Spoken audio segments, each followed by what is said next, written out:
What would you do if your life crumbled in an instant? All through a text message. Imagine waking up one morning, running your thriving boutique as usual, only to receive a chilling message from your husband of 12 years. He's leaving you for a 20-year-old, emptying your joint account and mocking your age and business in the same breath. Sounds like the plot of a gripping drama, doesn't it? But this isn't fiction, it's Julia's reality. What follows is not just a tale of betrayal but also one of resilience, strategy, and ultimate triumph. How did Julia turn what seemed like her worst nightmare into her greatest victory? Keep reading. You won't believe how far preparation, wit, and sheer determination can take someone. Julia's day began like any other at her boutique, a charming little shop nestled in the heart of the city. She moved between racks of designer dresses and shelves of handcrafted accessories, assisting customers with their purchases. The familiar hum of activity filled the air, soft chatter, the rustle of fabric, and the occasional chime of the doorbell as new patrons entered. It was a Friday morning, bustling yet peaceful, until her phone buzzed in her pocket. Between helping Mrs. Peterson select a scarf and wrapping it in the store's signature silver paper, Julia glanced at the screen. Her heart sank as she read the text message from her husband, Andy. "I'm leaving you and moving to Miami with my 20-year-old girlfriend. I've already emptied our joint account. Haha." Her hands didn't shake as she placed the wrapped scarf into Mrs. Peterson's hands. Her voice remained steady as she wished the woman a good day. To anyone watching, Julia appeared calm, composed. But inside, her mind raced. The only visible sign of her turmoil was a slight tightening around her eyes. Once Mrs. Peterson left, Julia locked up the boutique for the day. At 38, she had just received what might be the most callous goodbye in history. Yet despite the shock, Julia felt an odd sense of clarity. She had anticipated this moment. 4 months, the signs had been there. Andy's late nights at work that never matched his paid deposits, the sudden password changes on his phone, the gym memberships, the new clothes. 3 months ago, she'd found a receipt for dinner for two at an expensive restaurant on a night he'd claimed to be working late. That same evening, she opened a separate bank account at a different bank. A week later, when Andy suggested combining their accounts to simplify things, she agreed cheerfully while quietly transferring her personal savings to the new account. The joint account Andy had just emptied contained exactly enough to keep him from getting suspicious. About 2 months' worth of regular deposits. The rest of her money was safely tucked away, along with detailed records of every suspicious transaction he'd made over the past year. Julia smiled bitterly as she scrolled through her phone. Clara, the new receptionist at his office, was the young woman Andy had chosen to replace her. Julia remembered meeting Clara at the company Christmas party, watching her laugh too loudly at Andy's jokes and touch his arm when she thought no one was looking. She was young enough to be his daughter, naive enough to think she was special. Instead of responding to Andy's text, Julia called her lawyer, the one she'd consulted 2 months ago when she'd found hotel charges on their credit card statement. "It's time," she said simply. "He just made his move." "The papers are ready," the lawyer replied. "I'll file them first thing tomorrow. Do you want me to have him served in Miami?" "No rush," Julia said. "Let him think he's won first." Another text from Andy arrived. "Don't bother begging. Clara and I leave tomorrow. I'll send for my things later." Julia's smile widened. Let him enjoy his moment of triumph, for now. That evening, Julia spent hours organizing the paperwork her lawyer would need. Among the documents was their wedding album. Andy looked so different then before his midlife crisis had turned him into a caricature of his former self. These days he wore shirts too tight for his softening middle, tried too hard to connect with 20-somethings at his office, and used slang that sounded ridiculous coming from a man of 45. Her phone kept buzzing with texts from Andy, each one more condescending than the last. "I know this must be hard for you. You're not getting any younger after all. At least you have your little shop to keep you busy." His words stung, but Julia knew better than to respond.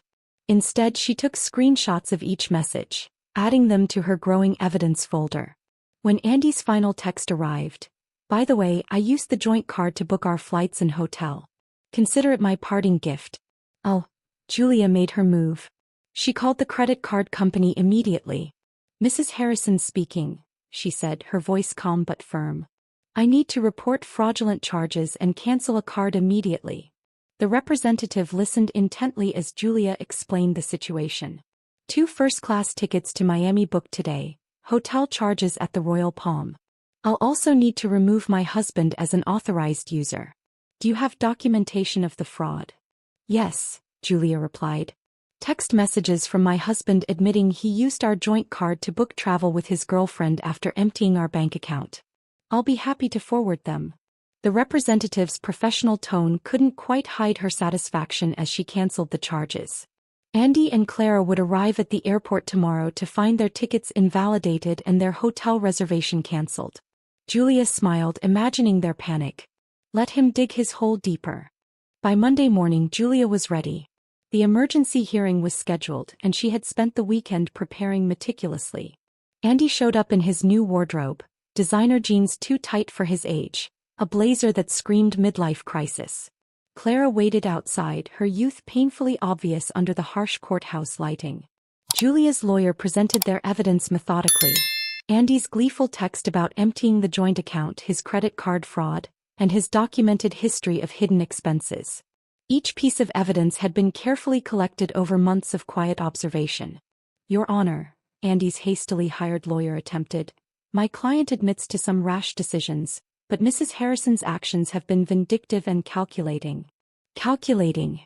Julia's lawyer countered. You mean prudent? My client protected her separate assets and maintained detailed records of her husband's suspicious behavior. That's not vindictive, that's smart business. The judge reviewed Julia's documentation, the separate property deed to the house, the boutique's incorporation papers in her name only, and the careful separation of business and personal finances that Andy had always complained about. Mr. Harrison, the judge addressed Andy directly, you admitted via text message to deliberately emptying a joint account and using shared credit cards to fund a trip with your girlfriend. Do you deny this? Andy shifted uncomfortably. I was just trying to make a clean break. By committing financial fraud? The judge raised an eyebrow. And now you're claiming rights to property that documentation shows is clearly separate from marital assets? Reality began to sink in for Andy. He had thought this would be easy. Empty their accounts, run off with his girlfriend, maybe claim half of Julia's business in the divorce. He had never bothered to understand her insistence on keeping things separate, mocking her careful bookkeeping as obsessive.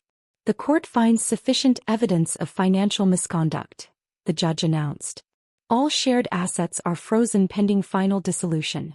Mr. Harrison is ordered to return any funds removed from joint accounts within 24 hours. But that money's gone. Andy protested. We spent it on. I suggest you find a way to replace it.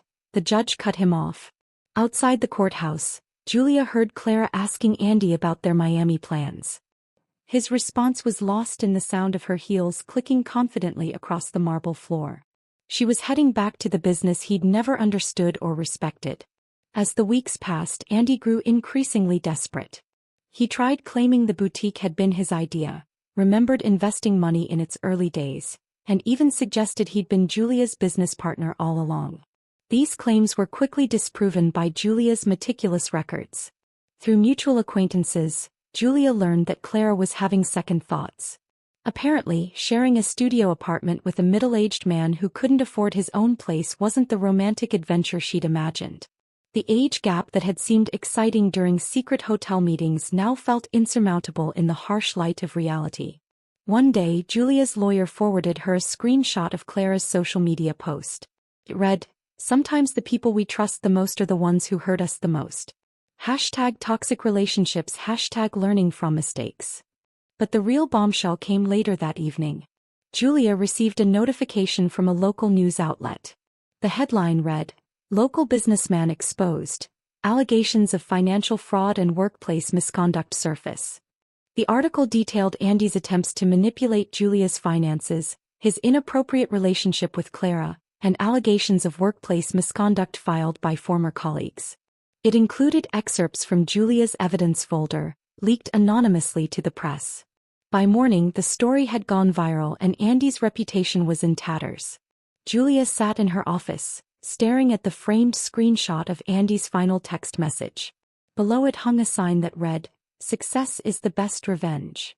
She smiled, knowing that sometimes the best revenge isn't about getting even. It's about getting better.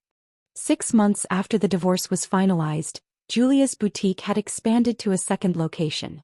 While Andy struggled to rebuild his life, the little shop he'd dismissed was thriving. Julia had hired 3 new employees and launched an online store that was gaining traction nationally. News of Andy's situation trickled back through mutual acquaintances. He'd tried dating apps but found women his age weren't interested in a middle-aged man living with his parents. Younger women, having heard about his history through office gossip, steered clear. Clara had apparently warned her friends about him, sharing screenshots of his desperate attempts to win her back after she'd left. Andy's career suffered too.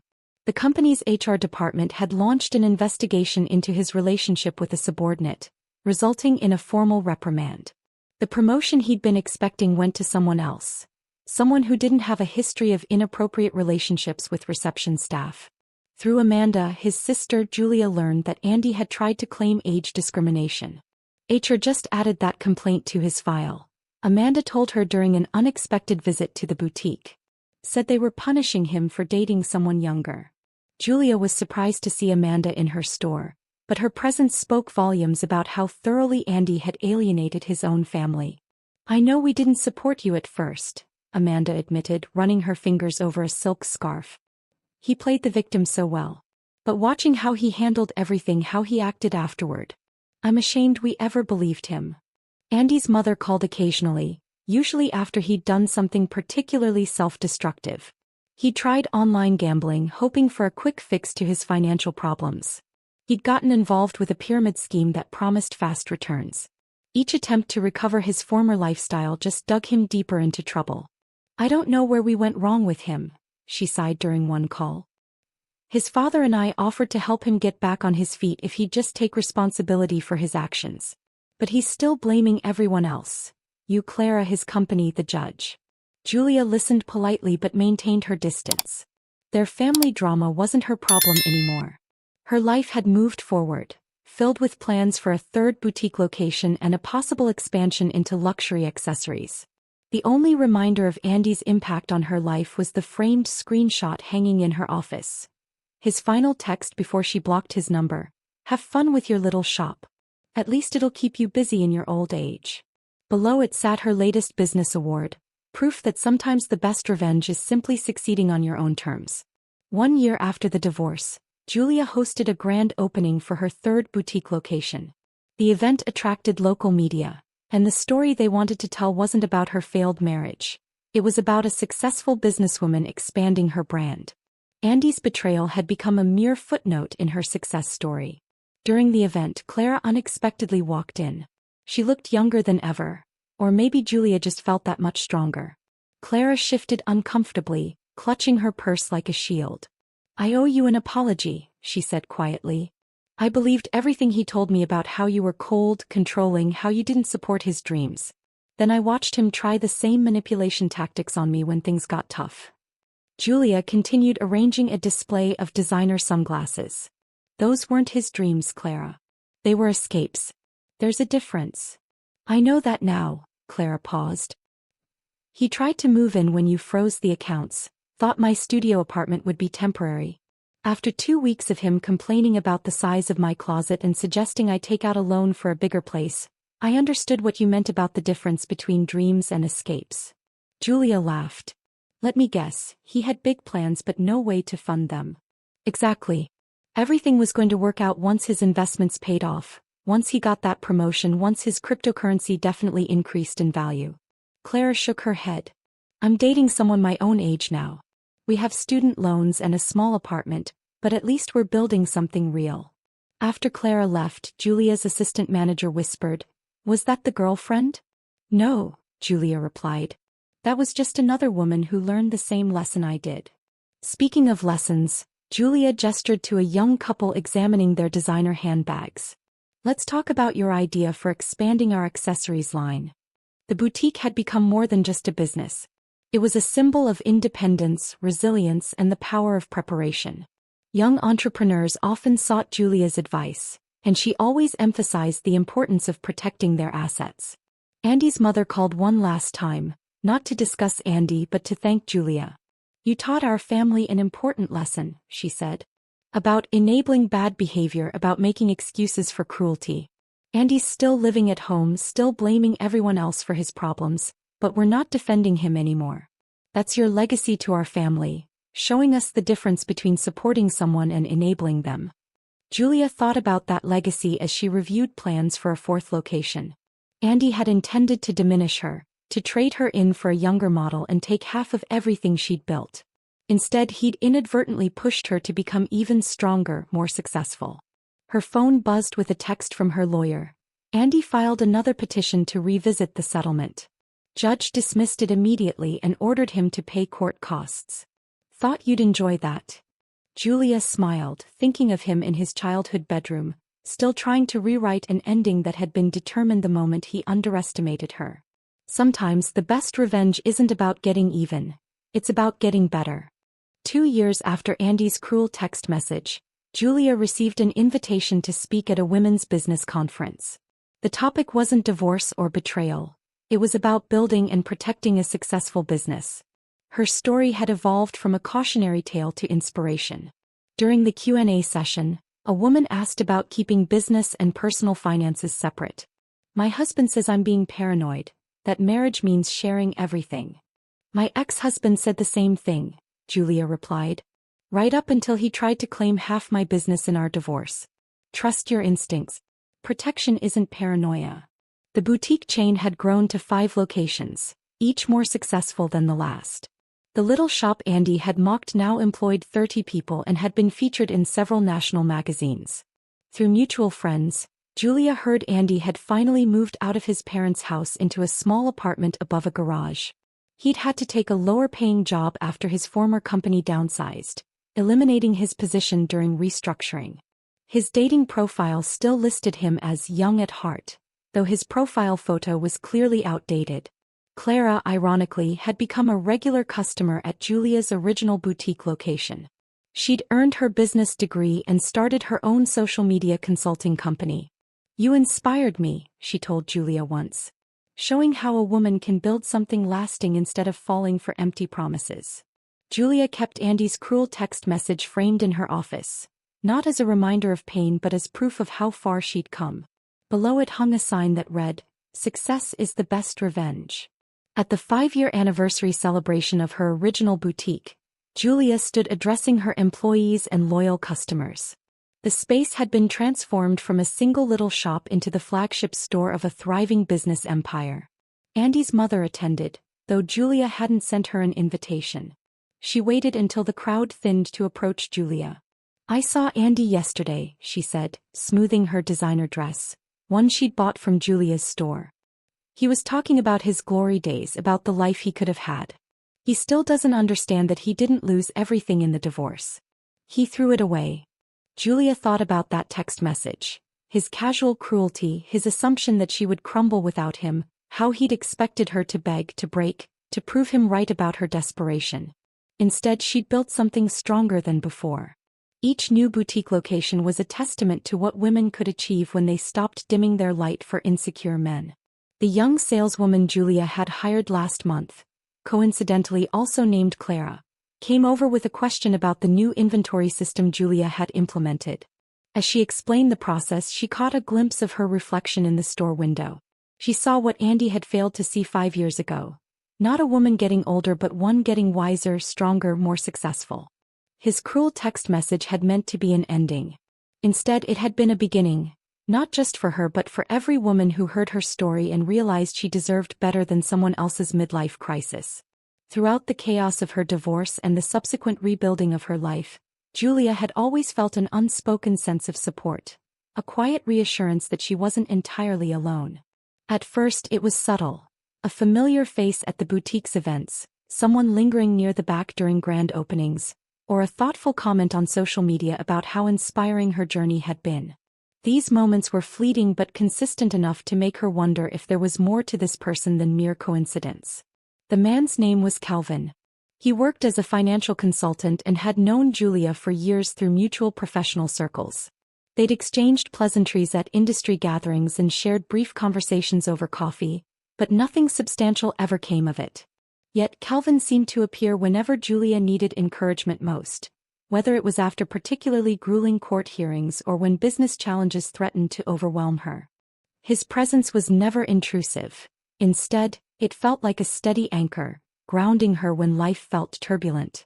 Julia began noticing him more often. When she launched her second boutique location, he attended the opening quietly, standing near the entrance with a small bouquet of flowers wrapped discreetly in paper. She spotted him again months later at a networking event where she spoke passionately about protecting one's assets in marriage. Afterward, he approached her briefly, complimenting her wisdom and sharing how many people could learn from her story. Each encounter left Julia curious, though she didn't let herself dwell too much on it. Her focus remained firmly on her business and personal growth. It wasn't until the third boutique launch that Julia decided to seek clarity. The venue buzzed with excitement as customers admired the new collection, and Julia moved between racks, ensuring everything ran smoothly. Amidst the flurry of activity, she caught sight of Calvin once more. This time, however, something shifted.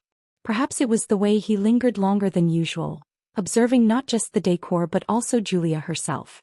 Or maybe it was the genuine smile he gave her when their eyes met across the room. Whatever it was, Julia realized she wanted answers. After the event wound down and the last guests departed, Julia found Calvin waiting patiently by the counter. "Do you have a moment?" he asked hesitantly, holding out a glass of water he'd fetched for her earlier. Julia nodded, intrigued, and gestured toward a quiet corner of the store. "I've noticed you at several of my events," she began, cutting straight to the point. "And I can't help but wonder, are you following me?" Calvin chuckled softly, his expression softening into something both sheepish and sincere. "Not exactly following," he clarified. "More like, supporting from afar." He explained how he'd admired Julia long before the divorce became public knowledge. As a financial consultant, he'd often encountered clients struggling with similar situations: betrayal, financial manipulation, shattered trust. And he'd seen firsthand how devastating such experiences could be. But what set Julia apart, he said, was her resilience. From the moment rumors of Andy's betrayal surfaced, Calvin had watched as Julia navigated every challenge with grace and determination. "I couldn't imagine going through what you did," Calvin admitted. "But I wanted to make sure you knew you weren't alone. Even if all I could do was show up silently, I hoped it might mean something."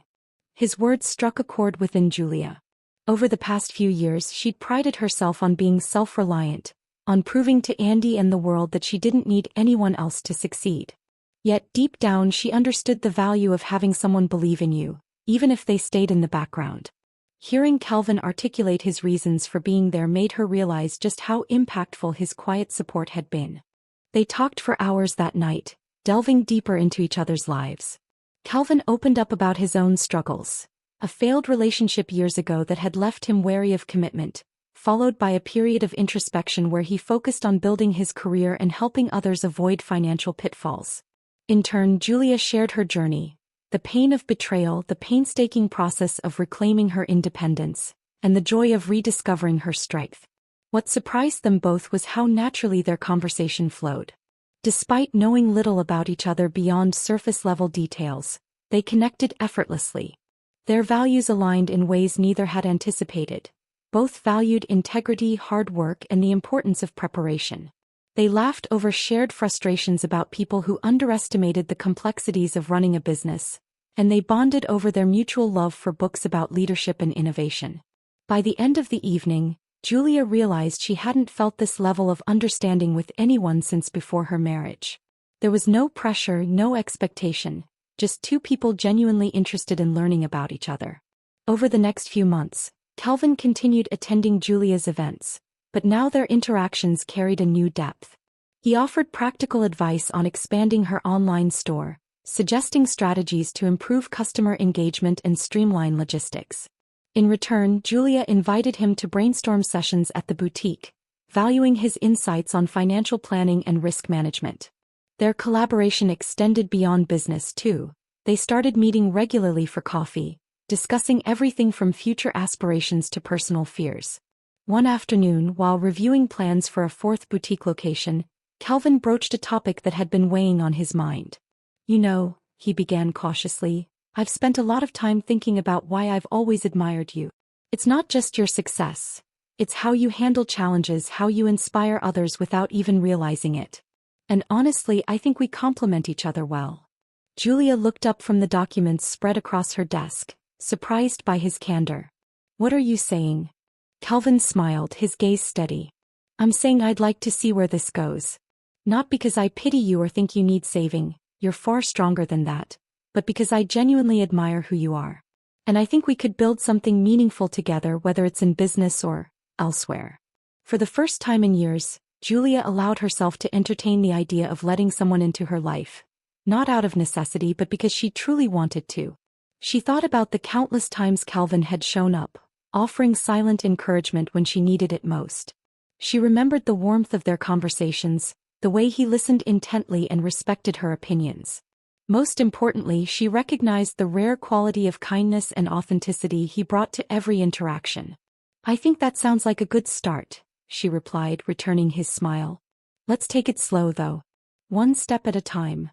As their relationship deepened, Julia and Calvin discovered they shared not only common goals but also complementary strengths. While Julia excelled in creative vision and hands-on management, Calvin thrived in strategic planning and financial oversight. Together, they formed a dynamic partnership that propelled the boutique chain to new heights. The fifth location became their joint project, blending Julia's artistic flair with Calvin's meticulous attention to detail. Customers re-andied on the seamless fusion of style and efficiency, unaware of the personal connection behind the scenes. Beyond business, their bond grew stronger with each passing day. They supported each other through life's ups and downs, celebrating victories big and small.